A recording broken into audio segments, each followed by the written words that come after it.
I'm Fiona Millington, I'm the Chief Nurse at Florence, and I'd like to talk to you about revalidation. Revalidation is something that nurses tend to feel quite anxious about. It's still relatively new. Most of us have only been through the process once or twice at this point. But actually, once you demystify the process, it's really not as difficult as you think it might be. I think the key to good revalidation is to make sure that you start early and that you don't leave it till the last minute.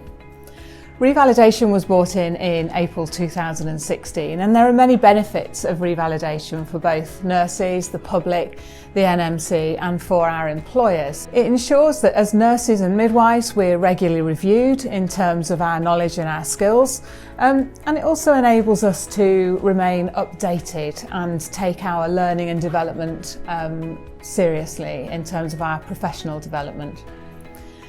For our employers, it gives them an assurance that we're up to date and that we are being monitored by our professional body, the NMC. And for the NMC itself, it strengthens the regulation of nurses and midwives and provides that assurance that we are, as a profession, updated and accountable for our own learning. Many nurses and midwives worry about when their revalidation date is going to be. But your revalidation date is usually the first day of the month that you're due to re-register. So if you're due to re-register on the 16th of April, for example, then you're due to revalidate on the 1st of April. You must have submitted your application by your revalidation date, and the key here is to really start the work as early as you can. If you undertake a course or have an experience of shadowing somebody, then mark that down as an experience learnt and use it as part of your CPD and your professional development. You can submit your revalidation application up to 60 days before the actual date, but you will need to pay your registration fee at the same time. For the vast majority of nurses, once they've designed and filled in their portfolio and submitted it and paid their registration fee, that will be the last thing that they need to do, and that's all they will need to do for that particular process for that year. But for a small percentage of nurses, around about 10%, you may be asked to submit your portfolio. At this time, you can't submit it online, you have to submit it in paper form.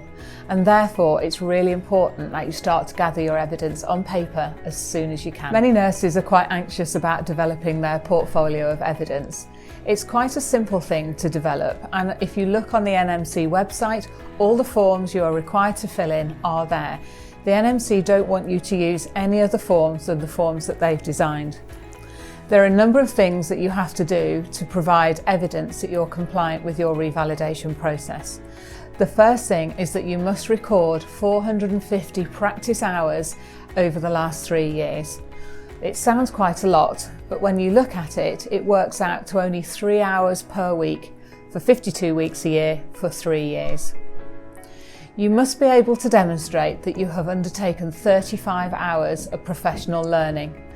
20 of those hours must be participatory learning, so they must have been undertaken with other people supporting you and joining you in that learning. Only 15 of those hours can be recorded as being spent as online learning or independent learning. There are all sorts of things that you can use to provide evidence of your learning. You can use your job rotation, you can use secondments to another area, you can use a conference attendance or reading a peer review article. You can use group or practice meetings. You can even use your appraisal or supervision if you've had one. There are many ways of demonstrating that you have completed your 35 hours of learning. Check out the NMC website or the Florence Academy revalidation module, and there'll be plenty of ideas there to help you to complete your profile. Additionally, what must be included in your portfolio is 5 pieces of reflective practice. Now, they don't all have to be negative experiences. If you've had a really good experience, then reflect on that, because you can always change and adapt and amend your practice on the basis of any feedback you have given. The NMC aren't particularly concerned about what reflective model you use, so it's entirely up to you. I would suggest you keep it fairly simple.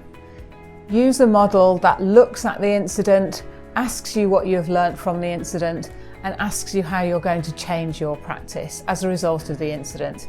The if what, so what, and now what approach. But it's really up to you what kind of reflective model you want to use. You must have a minimum of 5 reflective models, and you must be able to demonstrate how your reflection links to the code of conduct. Once you've completed your reflective accounts and you're happy with them, then you need to have a reflective discussion. And that reflective discussion must be held with another registrant, another nurse or midwife who is currently on the register and not going through any sort of disciplinary or interim restrictive order. That reflective discussion should look at your reflective accounts individually and understand between you what changes you've made to your practice and how the incident impacted on you as a registered nurse. Once you've completed your reflective discussion, you should also then complete 5 pieces of practice feedback. Your practice-related feedback can come from residents that you've cared for, patients that you've cared for, colleagues that you work with. You can use your practice-related feedback if you've had an appraisal, for example. It can come from all sorts of areas.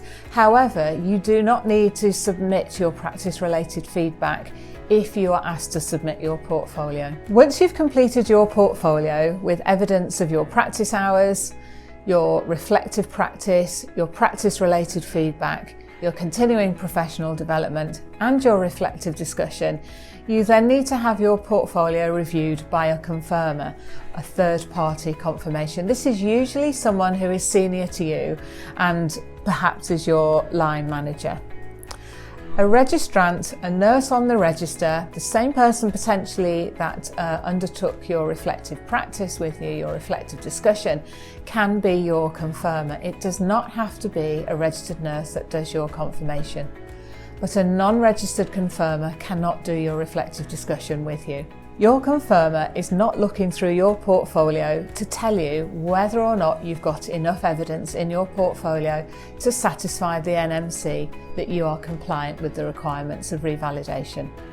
Your confirmer is looking through your portfolio to satisfy themselves that you have completed your practice hours, that you've completed your CPD requirements, that you've had your reflective discussion. Once that has been approved, your confirmer should sign the confirmer's form and make sure that they've put their contact details, as they will be the first person that the NMC contacts in the event that they request your portfolio and they need to have a conversation with you about it.